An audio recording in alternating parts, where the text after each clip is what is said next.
नमस्कार, आप देख रहे हैं एबी स्टार न्यूज। आपके साथ मैं अंजलि आप सभी का स्वागत करते हैं हमारे इस खास बुलेटिन देश लाइव में। किसान एक बार फिर से तेज प्रदर्शन के मूड में नजर आ रहे हैं। किसानों ने भारत बंद का आह्वान किया। किसान दिल्ली बॉर्डर, पंजाब और साथ ही बिहार समेत देश के कई राज्यों में प्रदर्शन कर रहे हैं और किसानों के इस भारत बंद का कई राजनीतिक पार्टियां और सामाजिक संगठन समर्थन भी करते हुए नजर आ रहे हैं। आपको बता दें कि गाजीपुर बॉर्डर, सिंधु बॉर्डर किसानों का प्रदर्शन देखने को मिल रहा है, जिसकी वजह से ट्रैफिक को डाइवर्ट कर दिया गया है। वहीं किसानों ने ऐलान किया है कि इस दौरान इमरजेंसी सेवाओं को छोड़ करके सभी चीजों को बंद करेंगे। भारत बंद को लेकर भी ये तय किया गया है कि इस दौरान किसान रास्तों और हाईवे पर धरना देंगे, सरकारी दफ्तरों के सामने प्रदर्शन किया जाएगा और दिल्ली बॉर्डर का घेराव भी किया जाएगा। केरल में भारत बंद का असर दिख रहा है, वहीं सड़कें सूनी नजर आ रही हैं। तिरुवनंतपुरम में भी दुकानें बंद नजर आ रही हैं। किसानों के भारत बंद के समर्थन में कर्नाटक में विभिन्न संगठनों ने कलबुर्गी सेंट्रल बस स्टेशन के बाहर विरोध प्रदर्शन किया है। किसानों को 10 महीने का वक्त पूरा हो चुका है और किसानों ने आज भारत बंद का आह्वान किया है। और आप देख भी सकते हैं, इस वक्त मैं गाजीपुर बॉर्डर पर ही मौजूद हूँ, जो NH 9 है, जहाँ पर जो किसान हैं वो लगातार पहुँच रहे हैं और जहाँ पर भारत बंद का आह्वान कर रहे हैं। आप देख भी सकते हैं तस्वीरों में, जो यहाँ पर जिस तरीके से वो प्रदर्शन कर रहे हैं, जो काले कृषि कानूनों के खिलाफ भारत बंद को सफल बनाएं। जिस तरीके से जो आप ये तस्वीरों में देख भी रहे हैं कि जो किसान है वो अपने अनन्य तरीके से जो प्रदर्शन है उसको दोहरा रहे हैं। और आज भारत बंद का किसानों को 10 महीने का वक्त पूरा हो चुका है और किसानों ने आज भारत बंद का आह्वान किया है। और आप देख भी सकते हैं, इस वक्त मैं गाजीपुर बॉर्डर पर ही मौजूद हूँ, जो NH 9 है, जहाँ पर जो किसान हैं वो लगातार पहुँच रहे हैं और यहाँ पर भारत बंद का आह्वान कर रहे हैं। आप देख भी सकते हैं तस्वीरों में, जो यहाँ पर जिस तरीके से वो प्रदर्शन कर रहे हैं, जो काले कृषि कानूनों के खिलाफ भारत बंद को सफल बनाएं। कि जिस तरीके से जो आप ये तस्वीरों में देख भी रहे हैं कि जो किसान है वो अपने अनन्य तरीके से जो प्रदर्शन है उसको दोहरा रहे हैं और आज भारत बंद का आह्वान किया गया था। तो ये जो रास्ता है, जो NH 9 है, इसको पूरा बंद कर दिया गया हुआ। एक तरफ से पहले बंद था कि पहले आप गाजियाबाद से दिल्ली की तरफ नहीं जा सकते थे, अब दिल्ली की तरफ से गाजियाबाद भी नहीं आ सकते। पूरा जो NH 9 है उसको बंद किया गया है और आह्वान किया गया है कि अब जिस तरीके से जो कि 10 महीने का जो वक्त है वो पूरा हो चुका है। तो अब अगर हम बात करें तो जिस तरीके से आप देख रहे हैं यहाँ पर जो किसान है वो लगातार पहुँच रहे हैं और ज़्यादा जानकारी के लिए हम यहाँ पर किसान मौजूद हैं, हम उनसे बात करेंगे।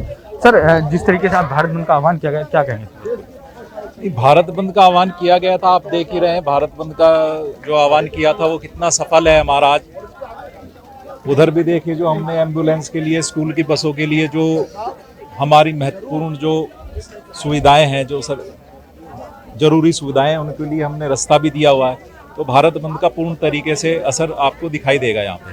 तो सर, अगर हम जिस तरीके से बात करें, 10 महीने का वक्त हो गया है, किसान आंदोलन अनेक बार बातें हुई हैं सरकार से, तो इस बात को लेकर क्या कहेंगे? क्योंकि अभी तक कोई हल नहीं निकला है। देखिए, हल भी निकलेगा, हल तो सरकार को निकालना है। किसान बैठ सकता है, किसान 10 महीने से यहाँ पे रोड पे बैठा हुआ है। हम लोगों ने गर्मी भी देखी है, बरसात भी देखी है, सर्दी देखी है, अब दोबारा सर्दी आने वाली है। आप अब भी देख रहे हैं कितनी ज़्यादा धूप है, किसान अब भी रोड पे ही बैठा हुआ है। तो सोचना करें, जैसे किसानों ने लगातार जो 10 महीने का वक्त है, इसमें लगातार पंचायतें भी की, प्रदर्शन भी किए, लगातार दिल्ली भी गया किसान। तो इस बात को लेकर क्या कहेंगे? सरकार से लगातार बातचीत हुई है, अनेकों बार की बातचीत हुई है, लगभग 10 से 12 बार बातें हुई है। तो इसको लेकर क्या कहेंगे? क्योंकि अभी तक कहीं ना कहीं कोई हल निकलता नजर नहीं आ रहा है। देखिए, हल निकलेगा। सरकार तानाशाही है, सरकार गूंगी बहरी है, हल निकलेगा। सरकार पे भी असर है। सरकार अब तानाशाही है, वो बात मानने को तैयार नहीं है, क्योंकि उन्होंने कुछ चंद उद्योगपतियों से क्या वादा कर रखा है, क्या उनको जबान दे रखी है, किसके दबाव में है, जो किसान की बात सुनने को तैयार नहीं है। लेकिन सरकार सुनेगी, सरकार जाएगी कहाँ? अगर महापंचायत की बात करें, अभी मुजफ्फरनगर में महापंचायत हुई, उसको लेकर सरकार पर कितना असर होगा? अगर अभी गन्ने के मूल्य को लेकर बढ़ोतरी की है सरकार ने, या हरियाणा में, तो उसको लेकर क्या कहेंगे आप? नहीं, देखिए, जो सरकार ने अभी कल गन्ने के मूल्य पे 25 रुपये बढ़ाए हैं, तो वो कोई बात नहीं है। वो सरकार ने किसानों को एक लॉलीपॉप दिया। अगर इसका आंकड़ा हम जोड़े तो सरकार ने पूरे 5 साल अगर इस आंकड़े को हम हरियाणा से कंपेयर करें तो क्या कहेंगे इस बात को लेकर? हरियाणा से कंपेयर करें या कैसे भी कर देगा, सरकार ने जो 25 रुपये बढ़ाए हो तो 5 रुपये पर साल हो गए, तो 25 पैसे किलो गन्ने का रेट बढ़ाया है। 25 पैसे से होता क्या है? सरकार जो चाह रही है कि किसानों को हमने बहुत बड़ा मूल्य दे दिया, तो 25 पैसे किलो क्या मायने रखता है, आप जानते हो अच्छे तरीके से। आज भारत बंद का आह्वान है, कितना टाइमिंग रहेगा, कब तक ये बंद रहेगा? हमारा 4 बजे तक बंद का आह्वान है, 4 बजे तक बंद रहेगा। मांगे क्या रहेंगे? मांगे तो हमारी यही है, हम तो एक संदेश देना चाहते हैं सरकार को। मांगे तो हमारी 3 काले कानून है और एमएसपी पे गारंटी। अगली खबर आपको यूपी से बता रहे हैं, जहां पर यूपी के लंबे इंतजार के बाद आखिरकार कैबिनेट का विस्तार हो गया। 4 महीने बाद चुनाव होने हैं, लिहाजा चुनाव को ध्यान में रखकर ही कैबिनेट विस्तार किया गया है। कांग्रेस छोड़ करके बीजेपी में शामिल हुए जितिन प्रसाद समेत 7 नेताओं ने मंत्री पद की शपथ ली है। जितिन प्रसाद के अलावा मंत्री पद की शपथ लेने वाले पलटू राम, संजीव कुमार, संगीता विंद, दिनेश खट्टेक और धर्मवीर प्रजापति, साथ ही छत्रपाल गंगवार भी शामिल है। जितिन प्रसाद को कैबिनेट मंत्री बनाया गया है, जबकि बाकियों को राज्य मंत्री बनाया गया है। सभी को राज्यपाल आनंदीबेन पटेल ने पद व साथ ही गोपनीयता की शपथ दिलाई है। वहीं सपा अध्यक्ष अखिलेश यादव ने कैबिनेट के विस्तार पर कहा कि यूपी की बीजेपी सरकार का मंत्रिमंडल विस्तार भी एक छलावा ही है। 4.5 साल जिनका हक मारा, आज उनको प्रतिनिधित्व देने का नाटक रचा जा रहा है। दरअसल बीजेपी यूपी चुनाव को पूरी गंभीरता से ले रही है। पार्टी ने बूथों को मजबूत करने का अभियान भी शुरू कर दिया है। आपको बता दें कि 8 जुलाई को हुए केंद्रीय मंत्रिमंडल के विस्तार में यूपी को खास तवज्जो दी गई है, जिसमें जाति गणित पर साधने का प्रयास पूरा किया जा रहा है। तो वहीं यूपी से बनाए गए 7 नए मंत्रियों में 4 ओवैसी हैं, 2 दलित हैं और साथ ही 1 ब्राह्मण समाज के थे। मोदी के कैबिनेट में यूपी का मजबूत प्रतिनिधित्व है और यह पहली बार है जब केंद्रीय कैबिनेट में यूपी से रिकॉर्ड 15 मंत्री बताए गए हैं।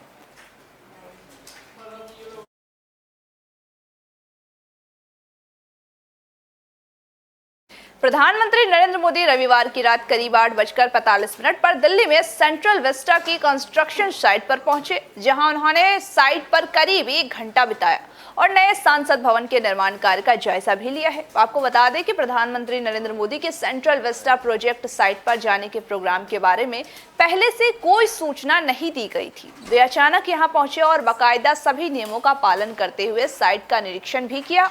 आपको बता दें कि केंद्र सरकार के नए सेंट्रल विस्टा प्रोजेक्ट के तहत ही नॉर्थ और साउथ ब्लॉक को किसी तरह का कोई नुकसान नहीं होगा।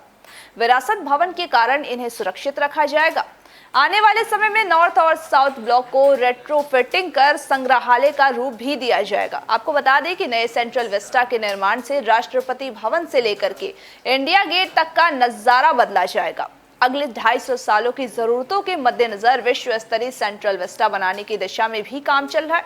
शहरी कार्य मंत्रालय के तहत आने वाले इस प्रोजेक्ट को पूरा कराने की जिम्मेदारी CPWD को दी गई है। नोडल एजेंसी CPWD ने हाल में एक्सपर्ट अप्रेजल कमेटी को बताया था। तो वहीं साथ ही सेंट्रल विस्टा परियोजना के तहत नवंबर 2022 तक नया संसद भवन बन के तैयार भी हो जाएगा।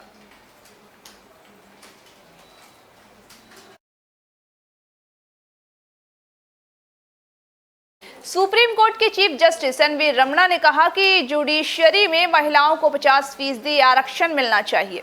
जस्टिस रमणा ने कहा कि यह महिलाओं का अधिकार है। CJI ने इसे हजारों सालों के दमन का मुद्दा बताते हुए कहा कि महिलाएं 50% आरक्षण मांगने के हकदार हैं।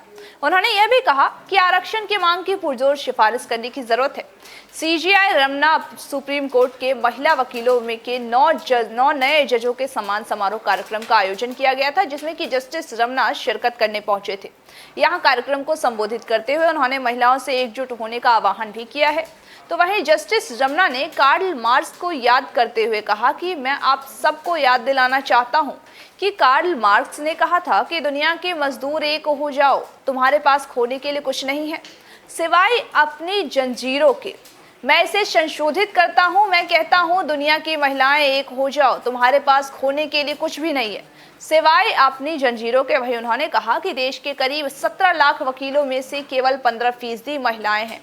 हाई कोर्ट में महज 11.5% महिला जज है। सुप्रीम कोर्ट में भी 11 से 12 महिला जज है। आपको बता दें कि हाल के दिनों में यह दूसरी बार है जब सुप्रीम कोर्ट के चीफ जस्टिस ने देश की न्यायपालिका में महिलाओं के प्रतिनिधित्व का मुद्दा उठाया है। और बार काउंसिल ऑफ इंडिया के कार्यक्रम में भी उन्होंने महिलाओं के 50% प्रतिनिधित्व की वकालत भी की थी।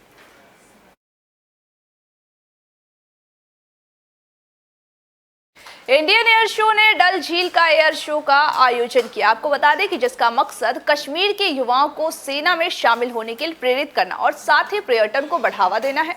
इस दौरान इंडियन एयरफोर्स के जहाज आसमान में कलाबाजियां करते हुए नजर आए। आपको बता दें कि 13 साल बाद एयर शो का आयोजन किया गया है। यहाँ पर प्रदर्शन में भारतीय वायुसेना के कई विमानों का फ्लाई पास्ट भी शामिल हुआ। दर्शकों ने पैरामोटर उड़ान और साथ ही भारतीय वायुसेना के स्काई डाइविंग टीम आकाशगंगा को भी देखा गया। जम्मू कश्मीर के एलजी मनोज सिन्हा डल झील के किनारे स्थित शेर कश्मीर इंटरनेशनल कन्वेंशन सेंटर से इस कार्यक्रम को हरी झंडी दिखाई गई है। आजादी का अमृत महोत्सव समारोह के तहत ही वायुसेना की ओर से इसका आयोजन किया गया था। शो की theme give wings to your dreams रखी गई थी। तो वहीं विमान के प्रभावशाली युद्धाभ्यास को देखने के लिए 3000 से भी अधिक कॉलेज और स्कूली छात्रों ने भी कार्यक्रम में भाग लिया था।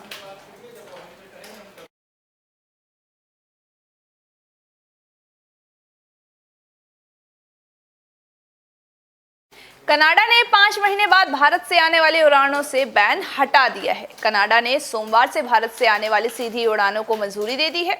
आपको बता दें कि ट्रांसपोर्ट कनाडा ने इस बात की जानकारी खुद दी है। तो वहीं विभाग की ओर से ट्वीट कर ये बताया है कि 27 सितंबर से भारत से आने वाली उड़ानों को यहां उतरने की इजाजत दे दी जाएगी। हालांकि यात्रियों के लिए कुछ शर्तें भी रखी गई हैं। यात्रियों को कनाडा की सीधी उड़ान पकड़ने के लिए दिल्ली हवाई अड्डे पर सर्टिफाइड लैब से कोरोना की नेगेटिव रिपोर्ट दिखानी होगी। ये रिपोर्ट उड़ान के लिए तय समय के 18 घंटे के भीतर जारी होनी चाहिए। तो वहीं कनाडा में भारत के उच्चायुक्त अजय विसारिया ने इस फैसले का स्वागत किया है। उन्होंने फैसले को दोनों देशों के बीच एयर ट्रैफिक को सामान्य करने की दिशा में बेहतर कदम बताया है। इस दौरान उन्होंने कहा कि दोनों देशों की विमानन कंपनियां अब रोजाना उड़ानों का संचालन कर सकेगी। वहीं आपको बता दें कि अप्रैल में कोविड की दूसरी लहर के दौरान कनाडा ने भारत से आने वाले और जाने वाले सभी उड़ानों पर प्रतिबंध लगा दिया था, जिसे अब हटा दिया गया है।